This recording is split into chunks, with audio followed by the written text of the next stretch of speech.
Selamat datang kembali di channel Profesor Parno.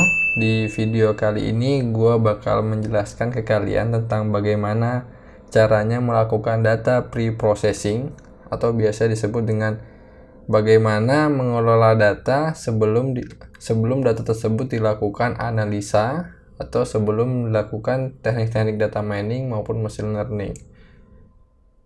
Ada beberapa tahap yang akan gue jelaskan, seperti yang pertama menampilkan datanya itu sendiri, bagaimana melihat korelasi antar data dengan menggunakan library baru yaitu Seaborn.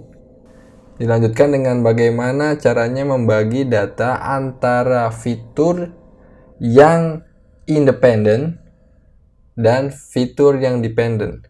Setelah datanya itu dipisah, barulah kita melakukan analisa terhadap data-data tersebut. Kita lihat statistik dari fitur-fiturnya, terus kita juga bisa melihat persebaran jumlah dari dependent fitur ataupun yang bisa disebut dengan label dari suatu data.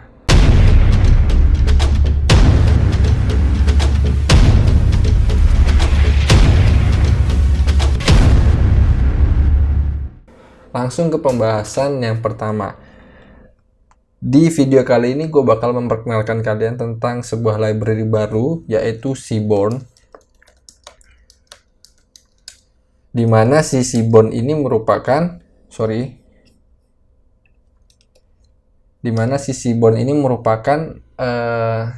the next level dari Matplotlib.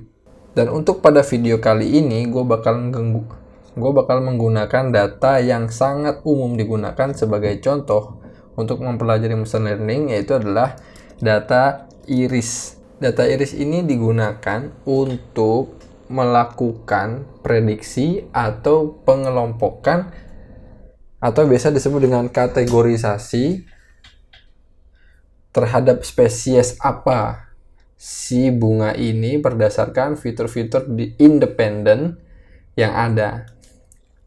Jadi biar lebih jelas langsung aja gua import datanya. Jadi si SNS ini pun punya nyimpen metode yang isinya adalah dataset. Seperti kalau kalian melakukan data mining menggunakan WK itu sudah memberikan beberapa data-data bawaan. Salah satunya juga ada si iris. Si Seaborn ini pun sudah datang dengan beberapa dataset untuk sebagai contoh. Kita akan manggil yang iris.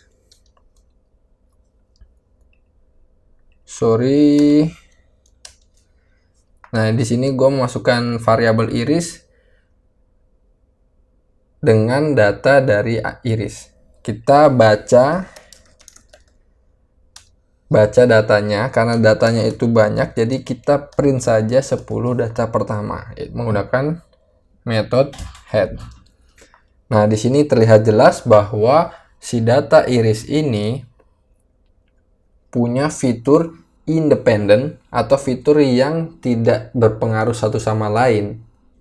Jadi si sepal length, sepal width, petal length, dan petal width ini tidak ada kaitannya. Maksudnya adalah dia ini independen, tidak bergantung satu sama lain. Beda dengan spesies. Spesies ini merupakan fitur dependent atau label atau kategorisasi yang ada berdasarkan si independent fitur ini. Spesies ini dianggap setosa ketika si lengthnya sekian, widthnya sekian, petal lengthnya sekian, petal widthnya sekian. Oke, selanjutnya kita akan melakukan visualisasi terhadap korelasi atau hubungan antar fitur yang independen. Kita mau lihat nih, si sepal length, sepal width, dan petal width ini satu sama lain tuh hubungannya seperti apa. Kita akan melakukan dengan memanggil metode pairplot. Kita seperti biasa kalau penasaran bisa shift tab. Datanya apa? Ya, datanya apa?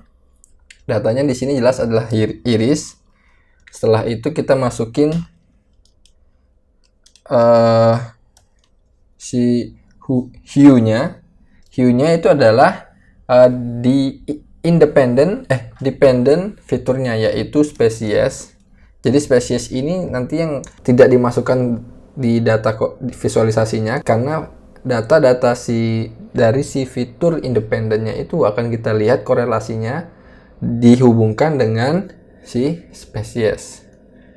Dan di sini kita masukkan argumen tambahan, yaitu height-nya. Kita masukkan saja 1. Tunggu sebentar. Nah, di sini terlihat bahwa untuk yang ini ya, yang gambar grafik ini tidak digambarkan dengan scatter plot atau titik-titik, karena itu adalah hubungan dia dengan dirinya sendiri nih ya, sepaleng dengan sepaleng, dia tidak melihatkan korelasinya, ini juga. Nah, di sini kita bisa lihat beberapa korelasi yang positif. Jadi kalau korelasi positif itu cirinya dia semakin serong ke kanan. Kalau yang ke kiri itu biasanya dia negatif. Nah, dilihat yang korelasinya positif, kemungkinan adalah ini. Petal length dengan petal width, ini juga positif. Ini tidak terlalu bagus korelasinya. Ini lumayan bagus. Ini tidak bagus, ini lumayan bagus. Oke. Karena dia lebih condong ke serong ke kanan. Oke, next kita beralih ke pemisahan data independent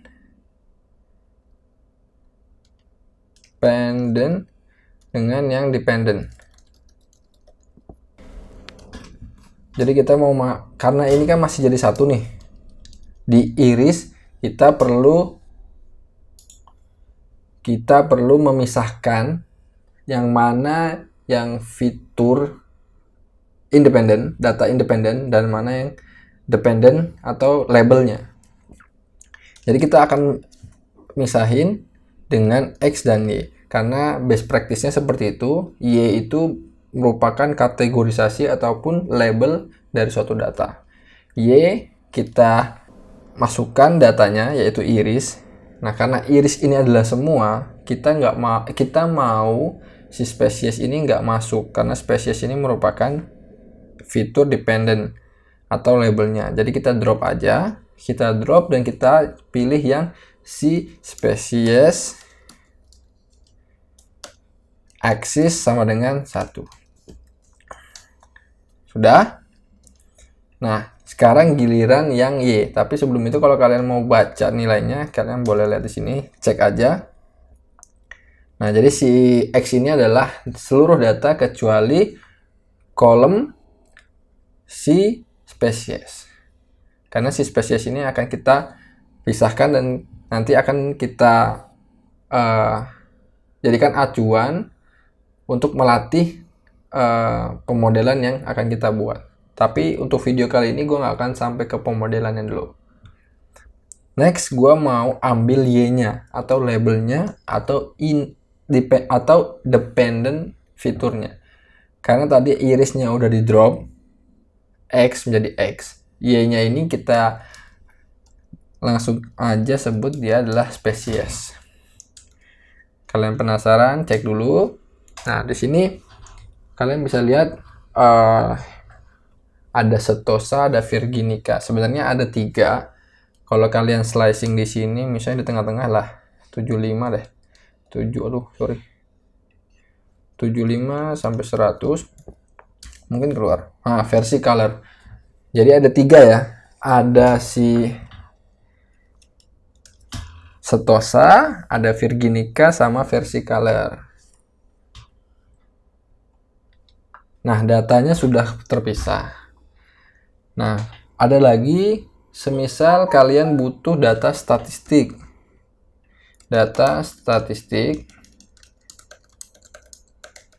Dari iris. Ini nggak berlaku urutan ya. Kalian bisa taruh ini di awal atau di akhir, terserah. Yang jelas gue mau ngasih tahu kalian, gini loh caranya untuk menampilkan si statistik dari data. Tinggal panggil datanya apa dan panggil method describe. Nah, di describe ini akan menampilkan data statistik mulai dari count, jumlahnya berapa, min-nya berapa, standar deviasinya berapa, paling kecilnya berapa, di first quarter-nya berapa, di mid-nya berapa, third quarter-nya berapa, dan nilai maksimumnya berapa. Dia langsung mengenerate semuanya berdasarkan seluruh fiturnya. Ini untuk yang si fitur independen. Kalau kita mau lihat bagaimana persebaran dari yang si labelnya, kita bisa melakukan dengan print. Pertama, si datanya itu kita grup berdasarkan spesies. Setelah itu kita hitung aja jumlahnya berapa menggunakan function size, method size. Kita panggil. Nah, di sini datanya rata, sudah balance antara labelnya Setosa, Versicolor, dan Virginica itu 50-50-50. Gue bilang balance karena ini sama, tapi realnya balance itu belum tentu. Balance itu bukan berarti harus sama. Setidaknya tidak terlalu jomplang. Itu data sudah bisa dibilang balance. Karena kalau misalnya datanya itu kurang balance, ada yang lebih banyak sedikit, beberapa algoritma akan berpengaruh. Terutama setahu gua adalah naive bias. Naive bias itu bakalan berpengaruh sih menurut gua, karena dia berdasarkan dengan peluang. Oke. Next, seperti yang gue jelasin di video sebelumnya, kalian bisa klik di link yang gue bagikan di atas.